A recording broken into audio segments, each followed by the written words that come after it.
In 1980, the Tigers were the premiers of the VFL. In 1982, Richmond were the beaten favourite in the grand final. However, in 1990, the odds have slipped so far that the once mighty club's very existence is on the line. Over the past 15 years or so, the man in the outer has been content to leave most things to those behind the glass, believing that the normal supporters' influence in the club was minuscule and that the sponsors ruled.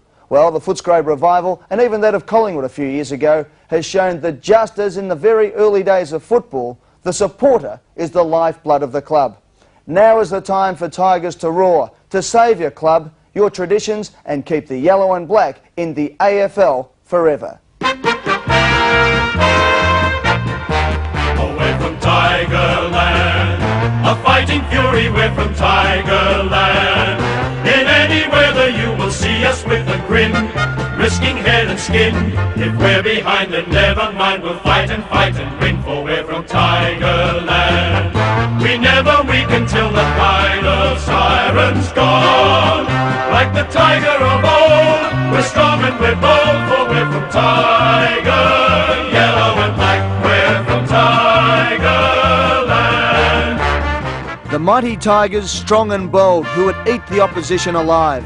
That memory is not that old, and the reality again, not that far away. The question now is whether the Nichols, Knights, Powells and Ryans of the 90s will get the opportunity to become the legends like the Dyers, Harts, Burkes and Bartletts of the past.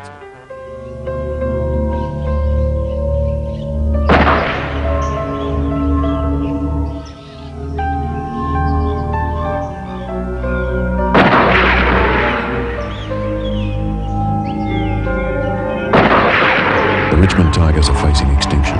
Liquidators have us in their sights. If we don't pay our $1 million debt by October 31st, they fire. We're dead. Please donate now. Save our skin. The soul of Richmond grew out of a suburb that fought for its very survival during the Depression, and ironically now, in a time of economic downturn in Victoria, the Tigers have to claw their way back again. Unless we come up with that $1 million within the next couple of months, the alternatives are totally abhorrent, but we've got to look at them. And the only way that we could look at them is perhaps relocation, perhaps merging with another club, or perhaps just disappearing altogether. And I'd hate to think that something that's been part of this city's and this state's and this country's football tradition and history for 106 years would be just allowed to sink slowly into the west. Football's such a part of this whole town, and we know that you won't let us down. What really matters is what's going to happen now and next year, and obviously that is dependent on our supporters. There's one day in September, in there and fight. As tough as the players I played with down here, and the supporters are just as tough, I don't think it really will. If everyone's prepared to put in and have a go, it's just like playing football itself. There's one day in September, show 'em. It was the best years of my life. I had 11 years at the club, and in that time we won 4 grand finals, and the feeling and the atmosphere around the club amongst the players, and I know amongst the supporters, the ones that used to queue up on their stools outside and wait for finals tickets all hours of the night, that was a real spirit and a real buzz around the place, and it's gone. 'Cause there's one day in September, don't let 'em in. Some good memories walking back in here again today? Oh yeah, well we had many good times here. 3 of the coaches in the final series this year are from Richmond, Mickey Malthouse and Johnny and myself. So they've produced, you know, as a club, a lot of coaches right throughout Australia. Guys like Neil Baum, Mel Brown and etc., those sorts of players, and have been all coaches, and probably I think 12 or 13, you know, league coaches, and that's only in the last 15 years. So gee whiz, you know, it's sort of like a top coaching school that this club has developed, and I think that, you know, you never want to let a club like Richmond go down. Football's such a part of this whole town. Football's such a part of this whole town. We know that you won't let us down. I was here for 8 years, a life member, and to see the club struggling in the way that they are is certainly very, very disappointing, and I, like everybody else, would hate to see the club go because of the great tradition. 'Cause we made it to the final, show 'em your might. we're looking forward to the club being here next year, and this is one of the reasons why that we're prepared to do anything we can to make sure that Richmond Footy Club is back here in 1991.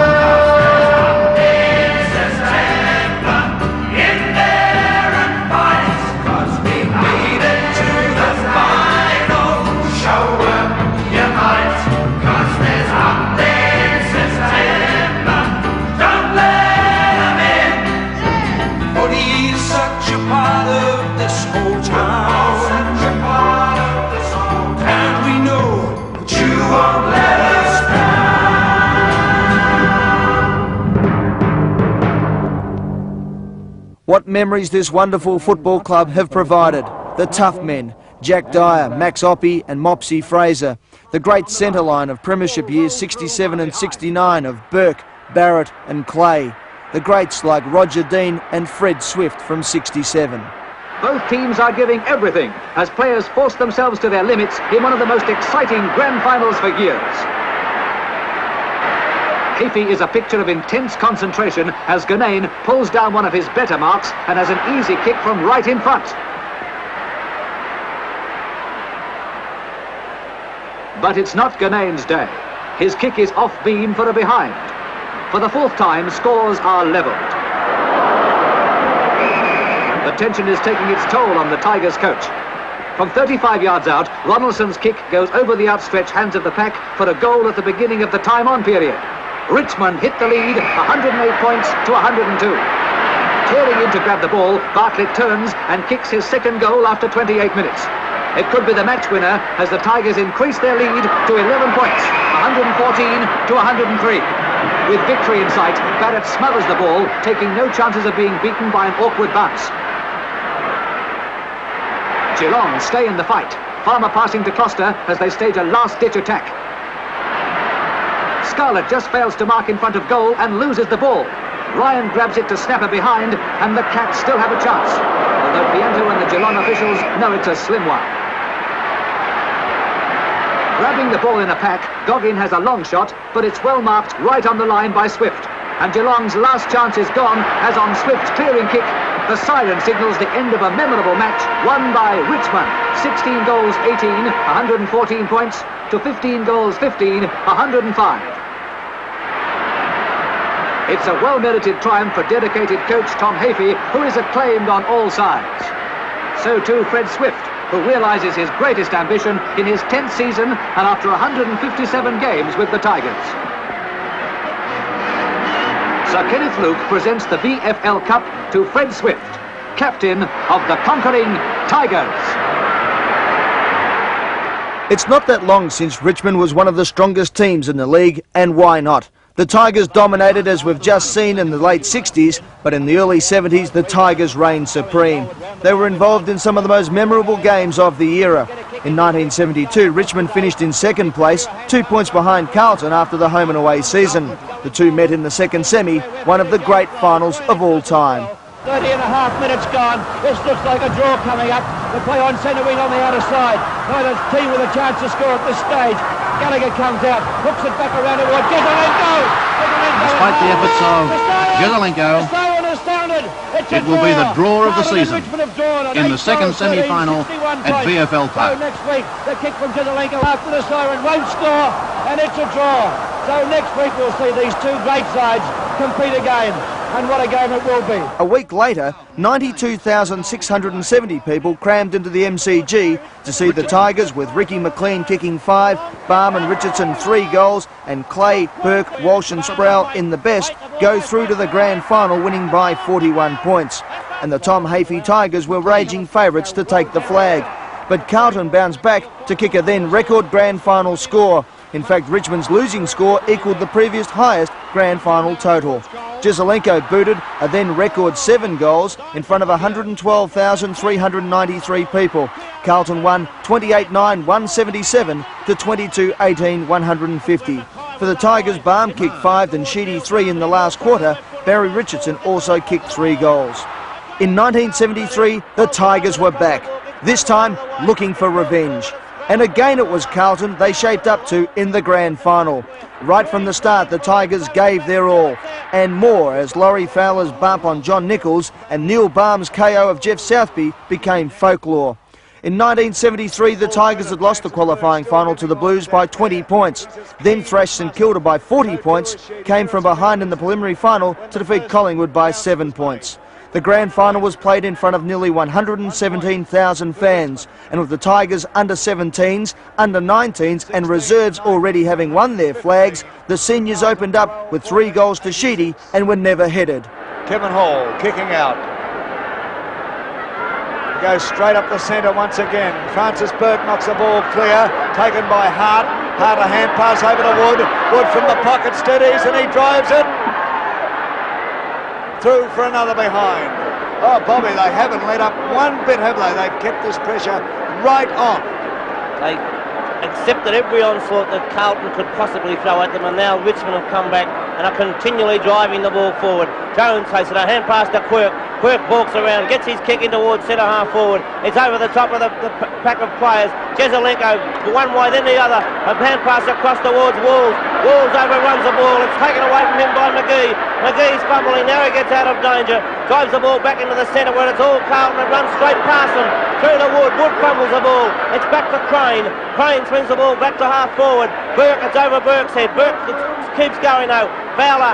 Davis comes through for Carlton. Davis throws the ball out. Burke still chasing him. Knocks it away from Burke and it goes over the boundary line. Burke knocks it away from Davis, that was. It's over the boundary line for a throw in on the half forward line for Carlton. Well into time on. Time running out for the Blues as we see Roberts and Mackay. Mackay up high, down to Chandler. Chandler's kick goes back the other way. Dixon coming across. Walsh comes over the top. Gray forced it forward. Walsh is still going. He's playing the ball in front of him. Still gets bundled out of the way. He must get the free kick. No doubt in the world about that one. Wayne Walsh right in the centre of the ground.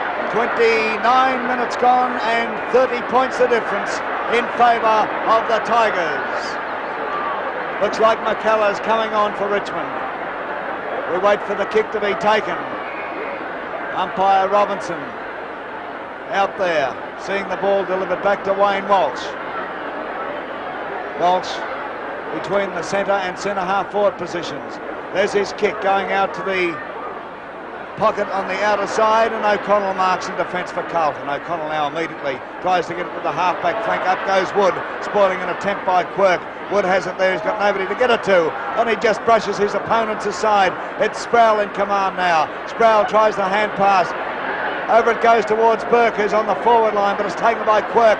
Quirk of Carlton back in towards the centre. Waiting there is the whale, Brian Roberts. He couldn't get away with it. Mackay of Carlton comes in, couldn't go anywhere. A chance for Kane of Richmond. He gets it over to Walsh. Walsh a long one into the forward zone. Dill takes the mark. Dill plays on immediately for the Blues. In towards centre half forward. Jezelenko's on his own. Here's a go. Jezelenko steadies. Kicks it down. Dick Clay waiting there. Takes a beautifully timed mark in defence. Clay plays on immediately, keeping that pressure right on the Tigers. Over here it comes towards Fowler. Fowler very coolly kicks that ball to the wing position. Sheedy is waiting there. He's met by Chandler. Sheedy recovers well. Kicks to the half forward flank on the member stand side. Mike Green comes out there. Traps the ball in soccer fashion. A hand pass by Green. It'll come off. Hart pushing the ball in front of him. The siren goes. Siren goes. Richmond are premiers for 1973. Richmond are premiers, and what a beauty. And the final scoreboard there reads Richmond 16, 20, 116. Carlton 12, 14, 86. So to 1974, and the Richmond side were again overwhelming favourites to win back-to-back flags. Their opponents were the crowd favourites, North Melbourne, who had not been in a grand final since 1950 and were looking for their first ever flag. But Richmond had no sympathy whatsoever. After a tight first quarter which saw Doug Wade kick his 100th goal for the Roos, Richmond took control. With Sheedy, Hart, Morris, Andrews, Bartlett and McGee and Walsh in the best, the Tigers were able to record a 41-point victory with Barry Richardson kicking 5 goals. And Richmond are certainly showing that they are the top team. That by heck you've got to pay tribute to North Melbourne. They've arrived in the big time. Only their second appearance in a grand final. They lost the first one to Essendon in 1950, and they're in real trouble here. Shouldn't be too long before the siren. Hello, and North Melbourne players come over the line. The free kick will be given to Sproul. Sproul looked as if to say, well, the ball will be brought back. They're playing on down there in the forward pocket for Richmond, but the ball will be brought back. Umpire Robinson had a few problems during this game. Now let's see what he's going to do. Waiting for the ball to be brought back to Sproul. No 15-metre penalty. Well, there shouldn't have been, of course. Paul Sproul waiting there, former Essendon player, transferred from Essendon last year, and then now it looks like having played in 2 premiership teams. There's his kick. Going to the half-forward flank on the stand side. Oh, Bartlett gave a bit of a shove out. Wasn't caught by the umpire and has paid the mark. Well, if you can get away with it, good luck to you. Bartlett. Where's he going to go? Could easily kick this. He's kicked 3 behinds for this game. But been a very effective player. Kicking to the outer of Richmond end. It's on its way. It's dropping in the goal square. Hands reach for it. It's Baker of North Melbourne coming out with it. Kicks it out here. Feltham's after it for North. Tackle there by Walsh. Feltham is still going. Coming along that outer flank. A hand pass over here towards Schimmelbusch. Schimmelbusch a hand pass towards Cowton. Cowton in a bit of trouble now. He backs back the wrong way. Thorpe has him. Oh, Cowton gets out of that. More by luck than good judgment. Gets it to the half-forward flank. Bryanus is there, but it's knocked away by Michael Green of Richmond over the boundary line, and we wait for the throw-in. On North Melbourne's half-forward line, half-forward flank on the outer side of the ground. Siren about to go at any moment. Throw-in takes place. Up they go. Ball not clear. A chance for Cable. He has it. A hurried kick. Sends it up towards the pocket. In comes Dick Clay like an international. Kicks it to the wing position on the outer side once again. Up goes Cloak. Oh, should have been paid the mark, but it's play on. And Richmond go into attack once more in the dying moments of the 74 grand final. Bradley Smith hits it over towards Goodingham. Goodingham knocks it clear here. Taken by Baker. Baker a hand pass over towards Keith Gregg. Keith Gregg of North Melbourne up towards centre half forward. Plenty of North players there. Cable in front. Takes the mark in front of Kane. Cable a long hand pass out towards the flank position. Taken by Schimmelbusch. Schimmelbusch drives in at the big sticks. He's offline. And 1 point will result. Taking the scoreboard now onto Richmond 18-20, 128. North Melbourne 13-9, 87. We wait for Dick Clay to kick out from the scoreboard end. Looks like he's going to the outer flank. Gets under it a bit, but it's still a good kick. The players set themselves. Ryan in front, Roberts behind, neither touch it. In comes Francis Burke, but it's coming there. Knocking the ball clear towards Wood, but it's taken by Barry Cable of North Melbourne. Cable back into the forward zone once again. Up goes Gareth Andrews and takes a well-judged mark. That's been the pattern of Andrews' play. Beautiful judgment. Gareth Andrews now about to drive North Melbourne out. His kick, swinging in towards the centre of the MCG. Plenty of players there. Who's going to come out with it? Kevin Bartlett. Bartlett puts it over the centre, down towards centre half forward. Rantel of North Melbourne takes a good mark. Rantel plays on immediately. His kick goes to the half forward flank. Arnold Brightus comes out to meet it. North are going down, fighting.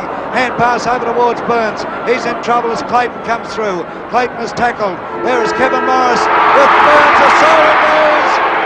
And the final scoreboard in the 74 grand final reads Richmond 18-20, 128. North Melbourne 13-9, 87. It wasn't until 1980 that the Tigers were back in the action on that last day in September. And boy, were they back in town. Their opponents, Collingwood, had become the first team to make the grand final from 5th place. But from the word go, Tony Jewell's Tigers dominated. With their goal-kicking genius Kevin Bartlett booting 7 and David Cloak kicking 6, the Magpies were never in the game, as Richmond won by 81 points, then a record grand final winning margin. Beautiful goal. Jeff Raines is there. He's a speedy character and there's no one within 10 metres. Tries a short pass up towards centre half forward. Not a well-directed one, but it does find Robert Wiley eventually, who fires at the goals. Wait for the goal umpire. That's a miraculous kick from Wiley. Jimmy Jess into the goal square. Cloak!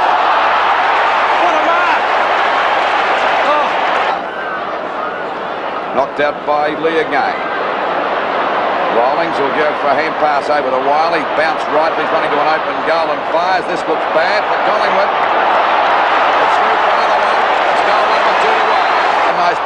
as he outmanoeuvred Byrne that time. Wiley to go clear and shoot the ball up there towards Cloak. Cloak's in the position, couldn't hold him up. There's another goal coming up to Cloak now. No worries about that. Looking for Cloak. Cloak takes the mark. Play on, says umpire Bill Della. Cloak does just that. The big fella gets into top gear and away he goes. A long shot at goal from the big Richmond forward. That looks a pretty good sort of a kick to me. Another one to the Tigers and they go further ahead. 4 goals to David Cloak. From Young. McCormack looking for a hand pass. It goes to Waitman. Back and turn the chest. Running into an open goal. Another one to the Tigers. And Richmond going further ahead. That's his first goal. But he has been a good player for Richmond all day. Lee.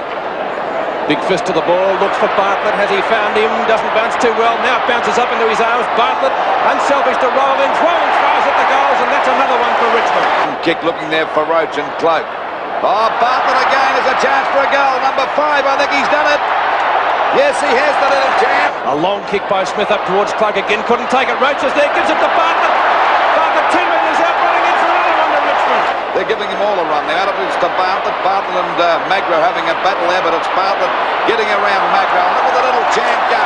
Coming around the boundary line. Going for goal number 7. What's the result? It is. He's equal the record.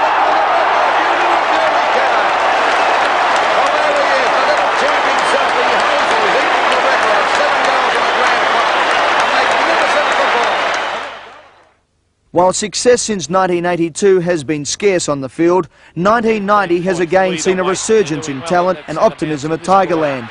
The youth policy, for so long an excuse, was beginning to reap the rewards of the nurturing of the late 80s. The Cubs were bearing their claws at last. Just a lull over the ground for the moment. They know the siren's coming. There'll be an almighty roar in a moment. Powell takes it from Pickering. Handball on towards Nichols. Nichols has been so very good. And there it is. The Tigers have won.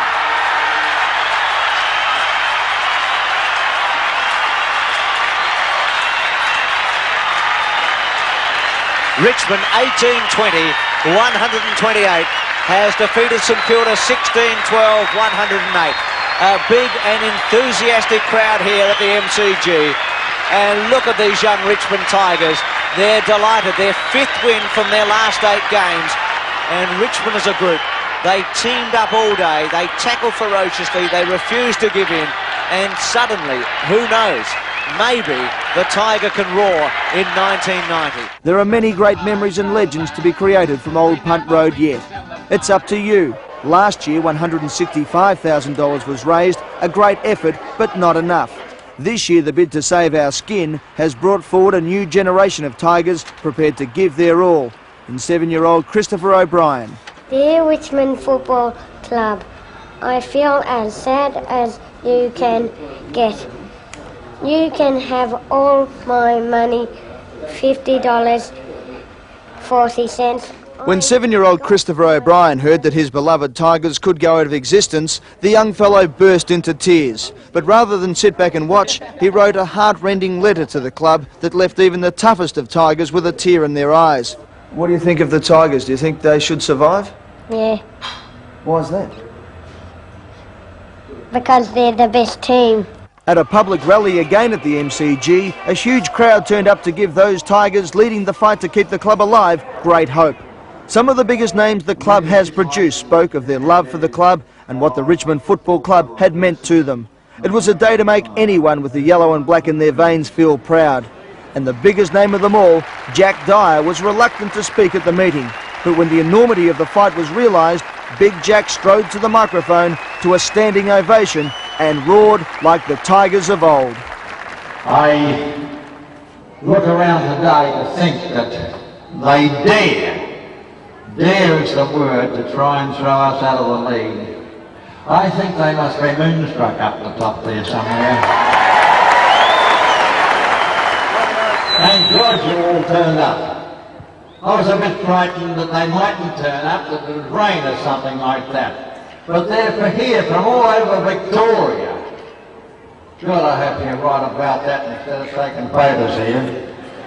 You can tell them that there was more here this morning than those 2 teams that they've got up there in Sydney. Twice as many people. And that's all they'll get up there too. I get horrified. I can't sleep of a night. I can't watch replays of Richmond get beaten. I can't do any of those things. I don't even buy the paper for Monday morning. But if they bloody will win, I've got plenty of them, I'll tell you that. They seem to think up there in the ivory tower that there'll be no one last or second last. They think they might have found something here. They'll all be level down there. And they'll all be in the 5, in the 6. There's always got to be someone last, someone second last, someone third last. And when they wake up to that, perhaps they'll get a bit of bloody sense. Thank you for coming along. Don't go away and forget to put in your pockets. Just give up the bingo for a while and just give up those racehorses for 10 weeks and we'll get out of it. Just as Dyer, Burke and Sheedy hurt and bled for the Guernsey, now is the time to show some of the commitment that you have demanded and received over the years and show that not only the players and officials are a fighting fury, but you the supporters as well. Tigers show no mercy. And everyone here at 10 Evening News wishes the Richmond Football Club and its supporters all the very best in their survival quest over the next month and a half. Mercy.